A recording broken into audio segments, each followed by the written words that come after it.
because we going into her region right now. We going into Jesse May's region, Mississippi Fred McDowell region, R.L. Burnside region, Junior Kimbrough region. My main man, Robert Kimbrough Sr. What's happening, Pop? Hey, what's happening, Lamont? What's going on, man? We bluesing. We playing blues. We talking about the blues. We are preserving the heritage of the blues. And speaking of preserving heritage of the blues, you are a legacy of a specific blues style and region. So you are also literally preserving the blues every time you sell a CD, which he got a new album out, and every time you perform. So let's talk about it, bro. Yeah. Okay. Yeah. So what you asking me? Okay, so let's talk. Well, I would like to talk about the blues that you come from. First and foremost, the region and the style of blues that's been passed down to you. Cool. Yeah. So once again, yeah, man, I am Lord Kimbrough Senior, the son of Junior Kimbrough, great blues legend. So my blues come down from my father, Junior Kimbrough. He's the ringleader. It was in my home when I grew up. Uh, the style of blues that my father played is cotton patch soul blues. That's our back line, and that's the style of blues that we play. So coming up in my home, this is what we did. Me and my brothers, played along with my father, Junior Kimbrough, and it comes from way back in the days, man. Before my father's brothers and stuff, they played that blues too, and granddaddies too, Mm. So my dad went on with it, yeah, and so hey, I didn't grab it, and I'm running with it too. So that's what's up. I hear that. So we can actually say about 4 or 5 generations of playing them cotton patch blues. Yeah, for sure. That's serious business. So now, what's going on today? Now you got a new album out, right, brother? Yeah, I got a new album. Yep. My new album out is called My Frog. Um, and it was just recently dropped last week. Mm. So tell us about the inspiration behind this album and what went into it. Oh man, hey man, I put in a lot of work with the My Frog CD, along with my other CDs. The Wally Woot and what I'm gonna do, where I'm gonna go from here. Uh, my Frog, man, it was just, it was awesome when I got that together. Me and my band um, did My Frog along with it was me, Artemis Lasso, and Jim Hall that did Mm. My Frog CD. Yeah, man. So put in a lot of work, brother. I hear that. Now, I know the last time we spoke, you were uh, just about to produce with a group of people. I believe the Cotton Patch Blues Festival, right? So Yeah. did you work on this album after or during? Because I've been watching, bro, from the last time we spoke to right now. There's been a lot of traveling going on, a lot of performances. Yeah, man. It has, brother. Um, so yeah, I was working with this in between. I had a lot of it already done. I was just refreshing it up. During the Compass Blues Festival that I have each year, the Kimbrough Hmm. Compass Blues Festival, which started this year, was the first year. So second year is in the coming too. So, um, but yeah, man. So that happened, and I just been working on it and working on it, and now it's out here. Yeah, for all of us to hear. That's Yeah, what I'm talking about. Well, so now, what? Let's talk about some of the reception. Matter of fact, this is a question I ask every legacy of a blues musician that's made a stamp, right? Because all of us have blues musicians that we came up under in our family. Some just were professional, some played locally, some just hit the stratosphere like your father, RL, Muddy Waters, etc. What is it like to be Junior Kimbrough's son? And are people expecting you to walk his footsteps, play his songs, or are they receiving you for your blues experience? Well, I can say this much, man. No matter where I go, they always want to hear me play my dad's song, one or two of my dad's songs, and they do accept my music and my style of music also. You see a lot of people um, don't really know the style blues that my dad played because people have given it the wrong name to him. I mean, as far Mm. as saying he played here country blues, but he doesn't play. His style wasn't here country blues. Um, I mean, his style was compact soul blues, which now we love to hear country blues style, man. You know what I mean? But my father I represent as a compact blues player and stuff. But being his son, oh man, it's great. It's great. And one thing is for sure people do want to hear me play his music, but they also want to hear what I got to put on the table too. So Yeah, and that's beautiful because that's the way it should be. Now, let me ask you something. I had a conversation with John Tavius Willis some time ago about the reality of the names of blues, what people think is just necessarily a style, but is really regional. So I guess there's a two-part question. Oh, no, one part. Why do you think people confused uh, cotton patch blues with hill country blues? Is it because the regions are so close? Maybe. well, I mean, really, no, I wouldn't say that. I think, man, it's a totally different between compact blues and hill country blues. I mean, so you shouldn't be able to mix that up because it's totally different. As far as my father,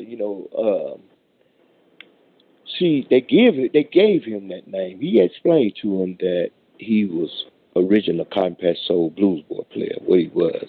And they kept putting him. He's here country, Junior Kimbrough is here country, but he's not. So I mean, I don't see where they got it twisted at. I mean, because it's totally different. I mean, I'm sure you could hear that, huh? Yes. Yes. Yeah, yeah. Okay. So what it sounds like is that whatever the writers or media at the time or whoever was covering it agenda was, they were just calling it what they wanted to call it, but it was definitely expressed that it's a difference and this is what it is, and it was coined by him. Now I noticed that it's cotton patch soul blues. So Yeah. when I hear that, that gets me thinking about Southern soul style music. So am I in the ballpark? Oh yeah, yeah. Pretty much. Yeah. You're in the ballpark there, man. It's cotton patch soul. See, and that's what it is. So it's soul blues, I hear that. most definitely. So now, so when are you? All right. So you've been. I mean, I don't even know where to start because it's almost as if every week you're in a different country, which is a great thing because you're giving the world Yeah. the blues. So, how are these things being set up? Are people, now that you put all that work in, are they just reaching out? Are you managing this? Are you under a label? Is it happening organically? Well, and, to be honest, man, they reaching out to me. They're reaching out, man, and they're grabbing me. I'm not on a label or anything. I'm solo. I do have a young lady that's booking certain spots, and stuff. But right now, they're just reaching out to me, and and grabbing me. So I've been to I went to Switzerland, the Blues Chrissy festival over there, and I went to tour in Argentina with Mm. the Alligator Sons. Yeah, man. And so now I'm on my way back to Switzerland. I leave November 16th. So That's um, groovy. That's real groovy. oh man. How are the well? Overseas is different, but here are you seeing a lot of black blues musicians on these tours? Is it mixed? Is it a small percentage of the descendants? How is this happening? Okay. So um, the Switzerland tour. Oh man, it was mixed. It was black, white, mixed. It was great, brother. Um, the Argentina tour. Um, yeah, when I went over there on tour, and it was Argentinas and black. Well, me, I'm pretty much probably the. I'm not sure on this, but I think I'm like the second person from the states. In the blues that been there to bring Wow, my style blues. Well, I'm the first to bring my style blues there to Argentina. So but that's a huge accomplishment, brother. yeah, That's a huge oh yeah. accomplishment. So, well, let's talk about your songwriting, right? Um, how do you attack it? Is it just organic? You could be, working or talking or sitting around, and the song comes. You sit down and start playing your style, blues on a guitar. How do you approach songwriting? So yeah, so yeah, like you said, a lot of times, so many times I'm sitting, I'm eating, and the song just comes to me, and I stop doing exactly what I'm doing, and I go in my playroom, and I immediately start to record some of it, so I don't lose what's happening, and then I go back, and also if I'm in my bed laying down sleep or whatever, song come to me, same thing, get up and go to my playroom and lock it in, and so later on I go ahead and put it together, you know. Hmm. So Well, that's a that's that's a, pretty. a huge discipline, right? Because some people would have that thought in their sleep and be like, "Oh, well, when I get up, I'll do it," and then they lose it. That's right. So you That's have to right. have a Yeah, discipline. yeah. That's right. You got to go right then. The mind tell you you'll have it, but you're not gonna have it if you need to go ahead and record it right then, and you won't lose it. So That's that's how I do groovy. So now, it. It's just awesome. no, that's real. Now, what I want to ask you is, when do you take the same style of performance into the studio that you uh, carry on stage in front of an audience? Is there a difference? It's different. It's a different the studio, but I mean the feel. I mean, I'm on fire when I go in there and do what I do, but it's a little different, because you don't have all the people there, looking at your every move or whatever, checking you out, seeing what you're on. So in the studio, you just lay back, you and the guy, on the tables or whatever, and you lay back doing what you do. You can mess up and clean it up, and you Right. do what you want to do. And yeah, so that's how that goes. Yeah, yeah, What, do as a bluesman and as an entertainer at that, because we do have to entertain the folks so they can come out and see us. How important is it yeah. to you to interact with your audience? It's very important, man, that I give the audience what they're looking for. When I hit the stage, man, to just really, give people what I'm feeling and hope they can just feel what I'm feeling and enjoy what's happening. I want them to be happy. The audience, I want them to be happy and enjoy what I'm doing. So I hit the stage on fire, man. I hear you, bro. Are we going to get any music Yeah. videos on this new album? Yeah, I'm working on that, man. I talked to some people about it, and just as soon as we can get something worked out, I will most definitely get in touch with you. You can believe that. I hear that. Now, tell the people where they could find and buy this album. Okay, so you can find this album. You can go to Robert Kimbrough Gear. Go to my website, and yeah, you can go to my website and order what you want. I got a store there, so it's Robert Kimbrough Gear. You can go there and order what you want to order. Shirts, koozies, CDs. I got it all there. I The hear good that. So stuff. that means that the merch is important. Is the merch is an important part of the music business. And say it again. The merch is an important part to the music business. Yes, sir. Yes, sir. That's right.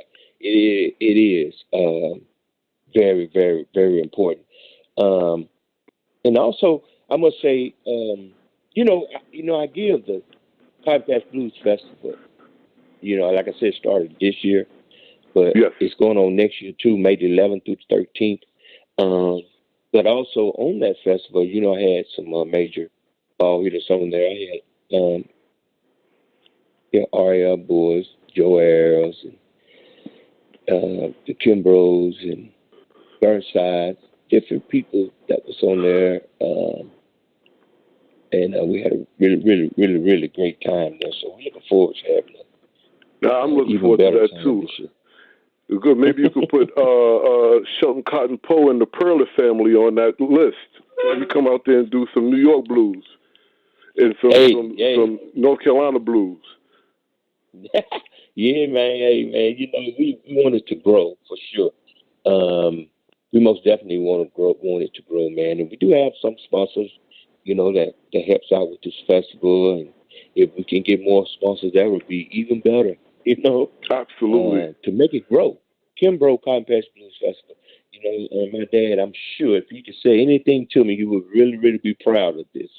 You know. Absolutely. I agree. Now, I think Yes. we have a caller. I wonder if they have a question for you. Caller? Hello? You're on the Hello. air? Hello? Yes? Yes. Lamont, it's Hans. What's going on? Hans, hey, what's up, sir? How are you? I'm good. I just called in. I'm not even sure what your topic is. Well, at the moment, we're talking to Robert Kimbrough Sr., son of legendary Cotton Patch Soul Blues creator Junior Kimbrough out of Mississippi. And but what would you like to address? Earlier, we were talking about a whole bunch of things, which was actually the blues people, the connection of, or better yet, the disconnection between the younger generation and needing to understand our history. Correct. Why it's important, the good, the bad, the ugly, you know, Yeah. and things of that nature. What would you like to say, bro? The floor is open. And please, Brother Hans, Well, Mr. we can Kimbrough. harp a little bit on that because what I'm realizing now, and you guys definitely could correct me if I'm wrong. I mean, before they were emphasizing the prison industrial complex and giving African Americans particularly longer sentences for nonviolent drug offenses, and now what I'm seeing now is all of a sudden we have all this ecstasy and pills and purple haze and all of that, and I see it as a way of now when you have our youth taking this stuff, it's like they're sedated, they're mentally subdued. So now when I run across kids that I know that are mentally subdued, it's very difficult to talk about black empowerment and black power and teaching them their history because mentally they're not even there. When you get addicted to drugs, you have to go through withdrawal. You got to get into drug programs. So now you're putting this in impoverished communities. How's that ever going to happen? And Wow. then now, when you publicize it in the rap music, you can't expect these guys to understand who KRS-One is, who Chuck D is, because now once you give them once you put the drugs and you emphasize them taking these drugs and putting it in the music, this generation is unfortunately lost. Well, that's the truth, and it's deep. Before I even touch that, I would like to, because what you mentioned, I think this is a good setup to ask Brother Robert a question in regards to the responsibility of lyrics, right? How do you address situations like that? Because hip hop is the great great grandchild of the blues. A good portion of the blues is not just soul songs, but it's party songs, and in some cases takes places in bars and things of this nature. And we know what juke joints was about. What do you think the responsibility, Robert, of a bluesman or woman to in regards to lyrics and trying to steer the children away from certain things that we know, is not on the good side of the track, so to speak? Yeah. So, now my thing is, you have to get the kids involved in things that's not negative. Blues music, singing, and different stuff like that would draw a lot of them away from the streets. It's to where they can learn something totally different than what they're learning in the hoods. Because in the hoods, a lot of drugs, a lot of this, a lot of that going on. But you got to put aside something to draw them from that, something that they like. Give them a drum, give them a guitar, teach them how to sing, different stuff like that, man. That's pretty much the way I look at it. You have to reach out and get them while they're young, even if they of age. You still can get hands on them. You know what I mean? But like you said, the drugs is taking over, brother. So it's a fight, man. You just gotta reach out and get them. I would say, based on your initial statement, Brother Hans, this is over 100-year-old epidemic, because prior to the prison industrial system, we had the prison farm system, where during Reconstruction they ran around grabbing up free blacks and putting them on a prison farm to work for free. Right. That's a big fight. I'm not saying we can't we can't fight it, but that's over 100-year struggle. It's beyond illegal now.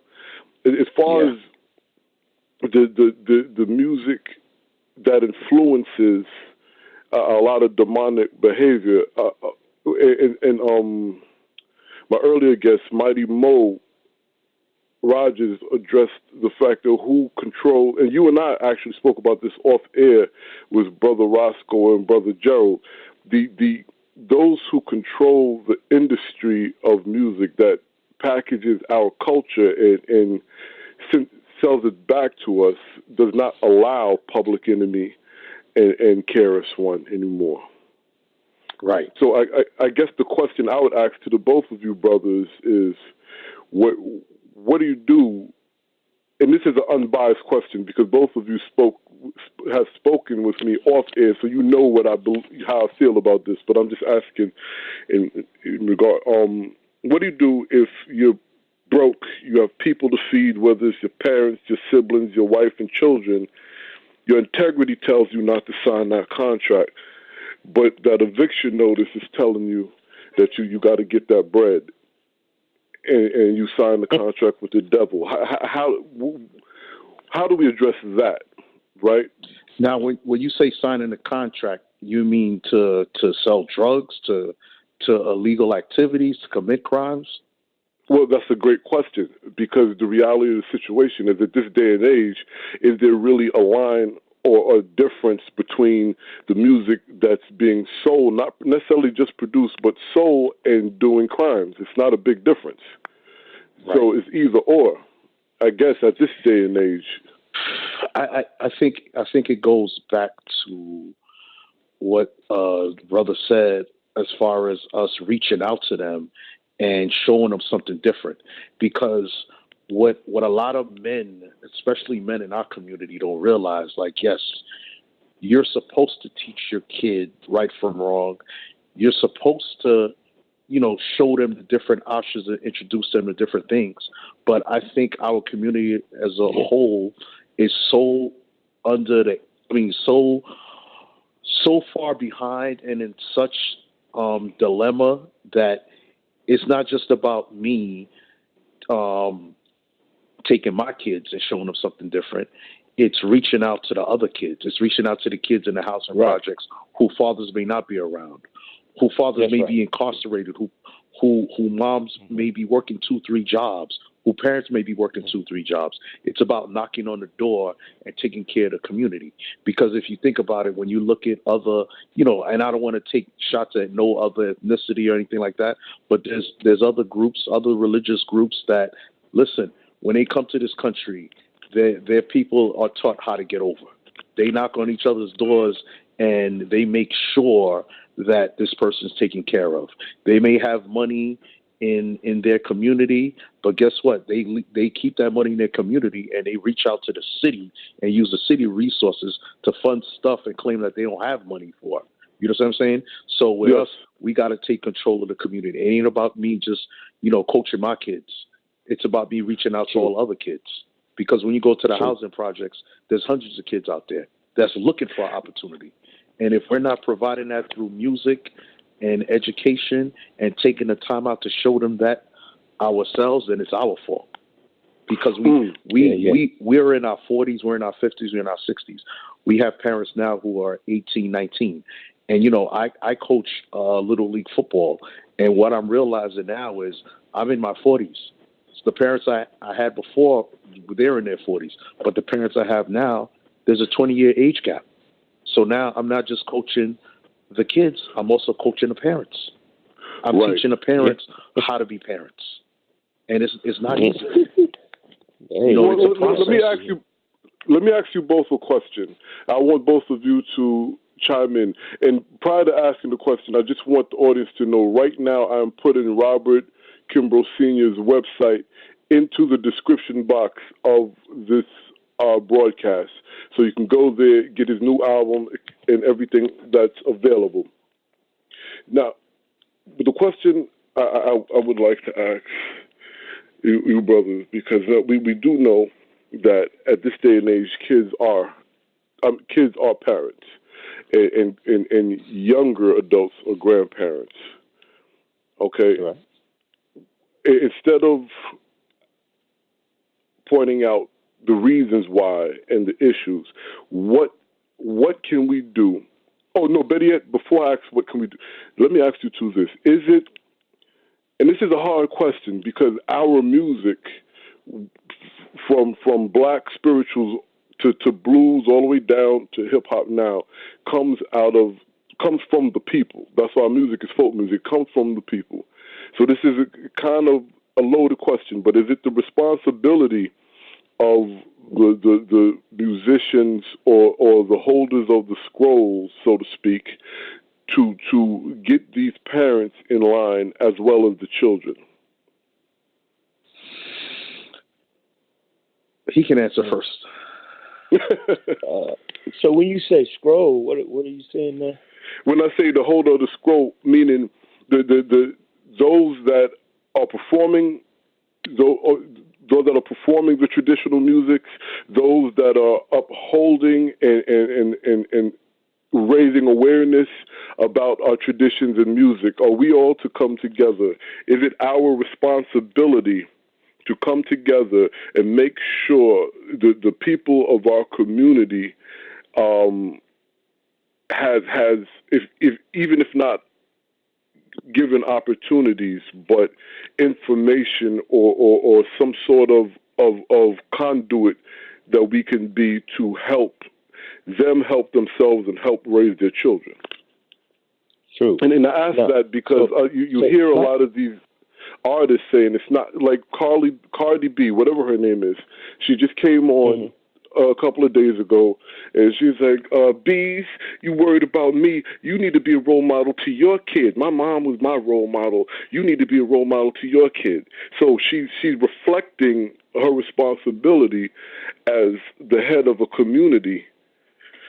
Are we supposed to accept that responsibility and act on it? Is my question.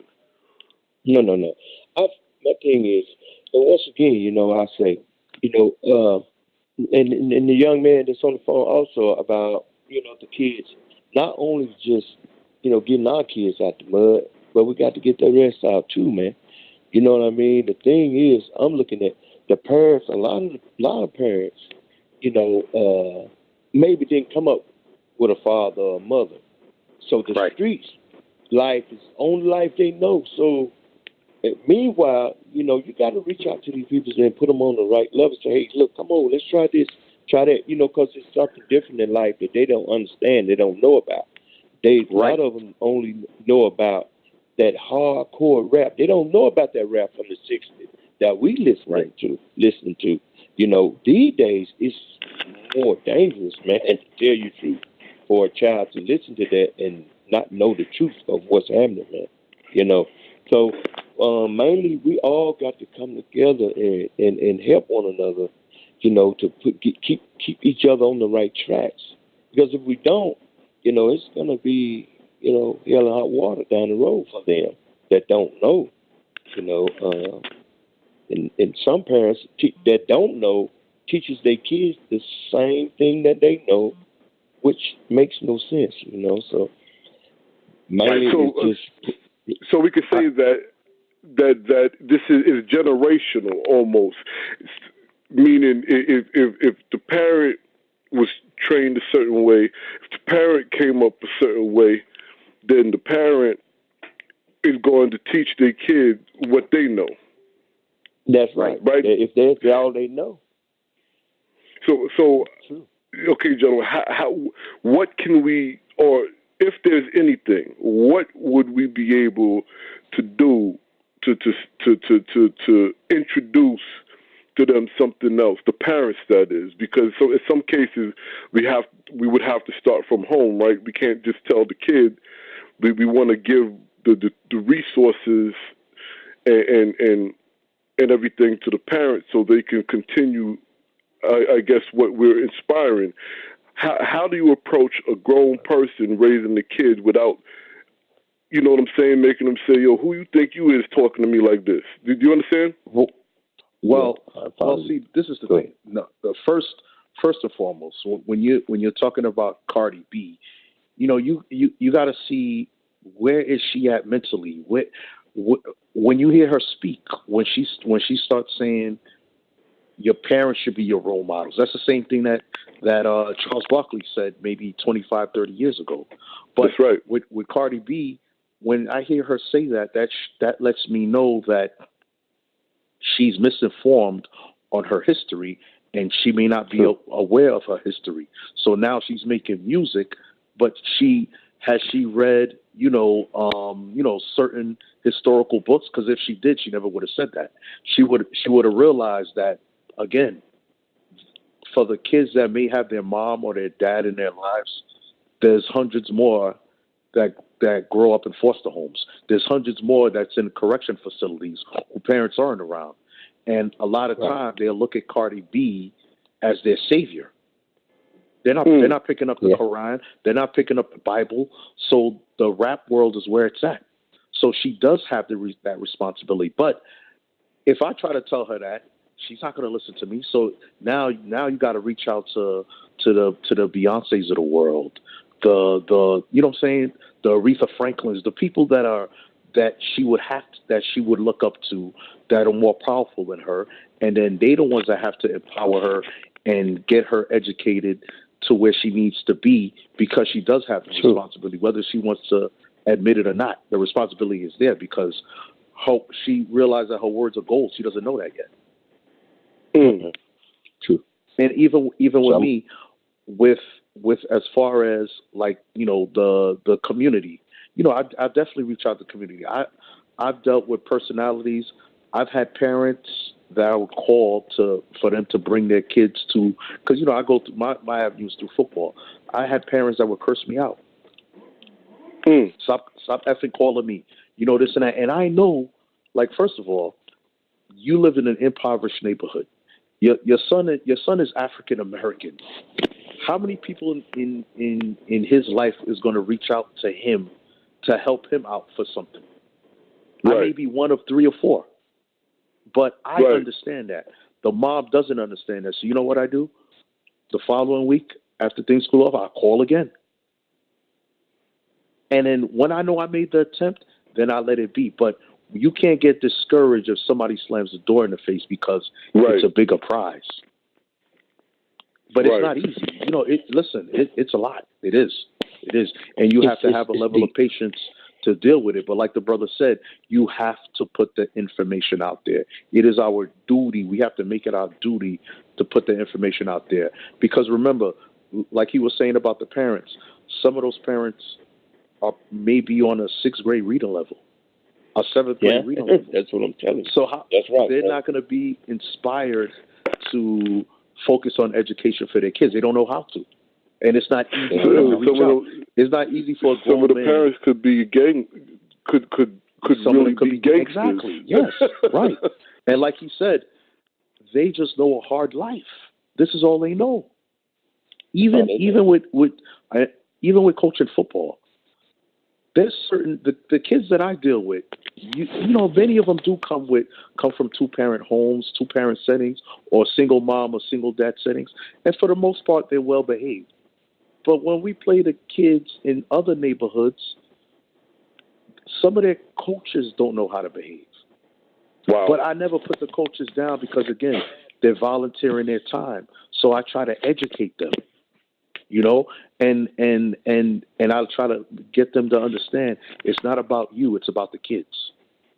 We got to teach our kids to conduct themselves properly.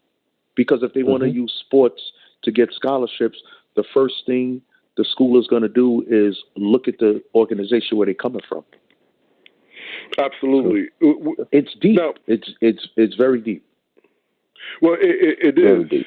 Right? Now, because there's a couple of questions that I want to ask, but I do, before I get to those questions, I want the audience to understand that the 2 brothers we're speaking about are coming from the plight and the successes of the quote-unquote African-American, the black man, but we're coming out of, we're discussing this from 2 separate regions. We're talking about New York in the urban setting and Mississippi in the South in a more rural setting, right? And the irony of this is there is a very similar, if not the exact same issues that we're addressing. So now, with that being said, I would like to ask both of you brothers. I'm gonna ask Robert first, and Brother Hans chime in. Because we're coming out of different regions with the same issues for the same people, there's still a slight culture difference based on the way of life in what used to be called the antebellum South to what people believe is the progressive North. With that being said, do you believe there should be a different way to address these situations in these areas, or because of it affecting the same group of people, just in different regions, we should be able to have the same ways to figure it out? Well, my point. Okay, so coming from the South, man, it's like this in my end. Coming up back in the days in the 60s, I must say, it was totally different now. See, because back in those days, here in the South, not only your parents would whoop you, but you had the people that down the street that will whoop you, would spank your little tail for messing up or whatever the situation may be. Then you get home and get another spanking for real. So now,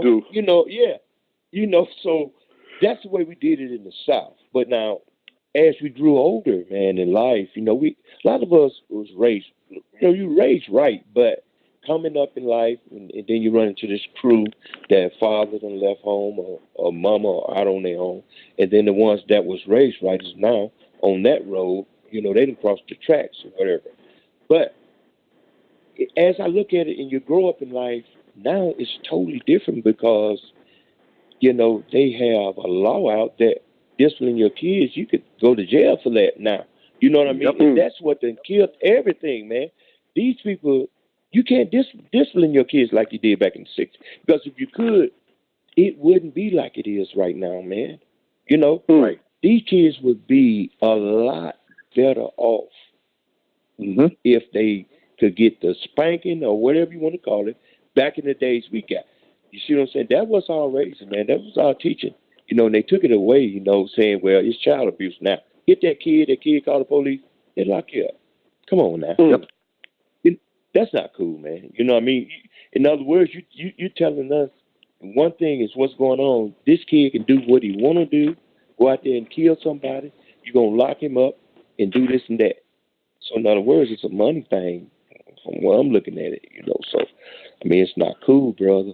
So, wow. So let me ask this question. It's because based on what Brother Robert said, there's no difference because this is how all of us on the phone was raised, right? Correct. So there is no difference in the situation. But what I got also from the statement is, and I could be looking into it too deep. Some may say I'm a conspiracy theorist, but the system has stopped us from disciplining our children so they can do the disciplining and put them where they believe they should be.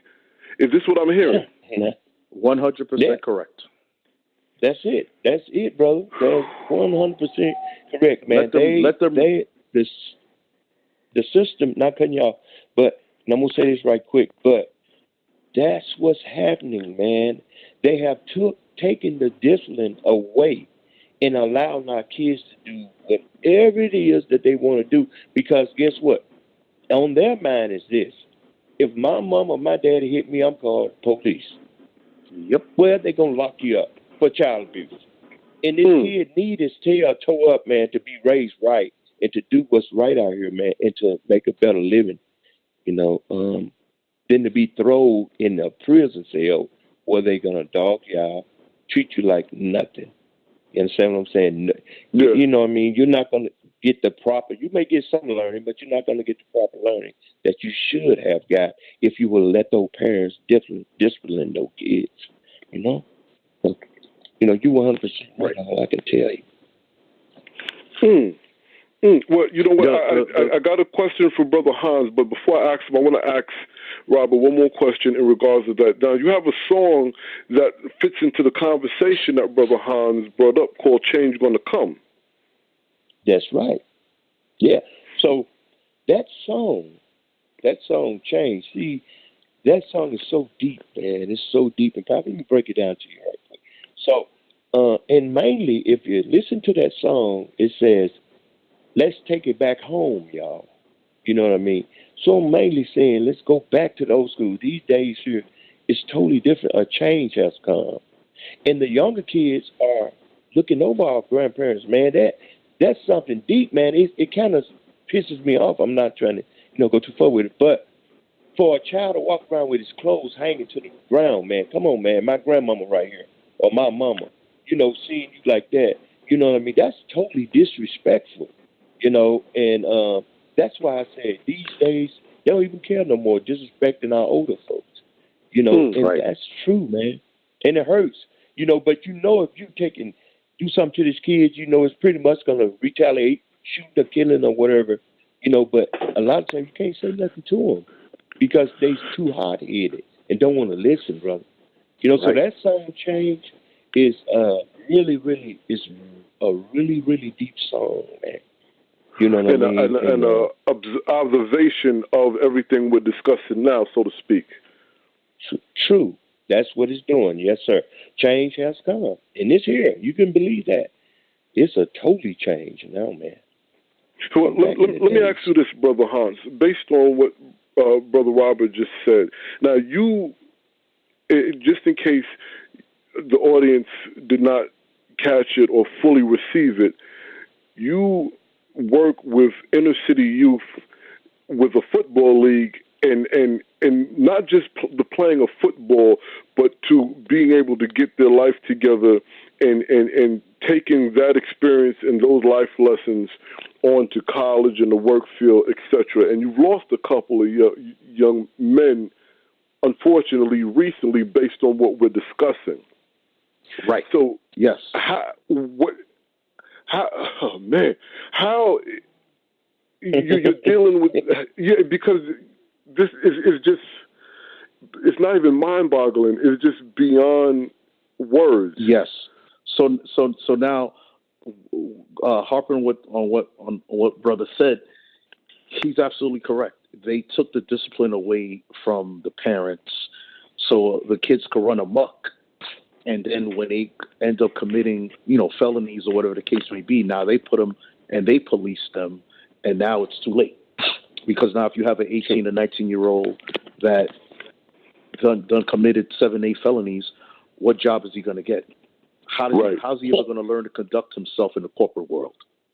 Now, if he does come out, he has to learn to work for himself. He may have to do, construction, odd jobs just to make ends meet. So it definitely starts with that. So now the thing about football, I have more of a leeway. So, when I have a kid, I have kids that, I had a kid that this year, the kid is 6, 7 years old. And, the kid comes from, the projects, whatever the case may be. And the kid is on the field and the parents, the grandmother, they're pissed off because the kid is out there cursing. So I'm watching the kid and I'm 6 years old. The kid is cursing, suck my, what, and just saying it loosely. So now the grandmother's going crazy. Everybody's going crazy. And I tell them, I said, listen, we got this. Some people may see it as, this kid is a failure, this and that. I embrace that kind of stuff because I like fixing things. So now when the kid is doing that, now I discipline him. When I discipline him for saying that, you know what I do? I make everybody run. So now this 6-year-old have 8-year-olds running. Now the 8-year-olds are getting on that 6-year-old. I don't even have to touch them because now the 8-year-old's like, what are you doing? What the hell are you doing? You making us run this and that and this. So now when practice is over, I'll discipline the kid. But you know what I do? I praise the 8-year-olds. I tell them how great of a job they did. So this kid, I ignored him for a whole month. I said everybody's name but his name. So now when we were giving out the helmets, I gave everybody a helmet but him. So now when a kid is talking like that, I already know that the kid is aggressive. So now when I give him a helmet, I told the grandmother, I said, I'm not going to give him a helmet. Watch what he does. I didn't give a kid a helmet, and then he just looked at me. This was on Saturday. And I just walked by him like I didn't see him. So Sunday came, everybody that had their helmet but him, he comes to me, and he's like, he didn't even say good morning or anything like that. He comes up to me. He didn't say, Coach. He said, why did you give me a helmet? I didn't give you a helmet because you don't know how to behave yourself, because you like cursing, and we don't do that around here. So you're going to stand here. You're not going to get a helmet. Shut up and get away from me. So now he's pissed off, and he's just sitting there ready to cry. And, again, I told the grandmother, don't say nothing. Don't say nothing. End of practice, the kid comes to me. He's like, okay. You know what? I'm going to behave myself. You could give me my helmet now. I said, no. You have 7 days to behave yourself. When next week come, if your grandmother tells me you were disrespectful in school, you're not going to get the helmet. Saturday comes, the kid behaved himself. Now he gets the helmet. So I still is not giving him any recognition.